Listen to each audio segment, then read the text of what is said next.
Hello everyone, welcome to another new video. In this video I will show you how to fix keeps dropping calls on Infinix GT50 Pro. Let's start the video. If you want to fix this problem, so restart phone, just click and hold side power button and click on this restart icon. Again tap on this restart icon, you will see your phone is restart. After restarting, enter phone pin, you will see your problem is solved. But if it not solved, remove SIM tray and clean. After removing SIM tray, you will see your problem is solved. But if it's still not solved, click on settings app, scroll down and click on system and click on reset phone and reset all settings. Click on reset, enter phone pin.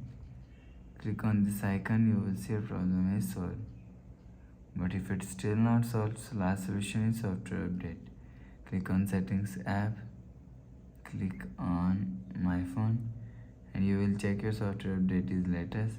If it not latest, update your software latest. After update software latest, go back to home screen. So that's how you can fix keeps dropping calls on Infinix GT50 Pro. If you like the video, please subscribe. Thanks for watching.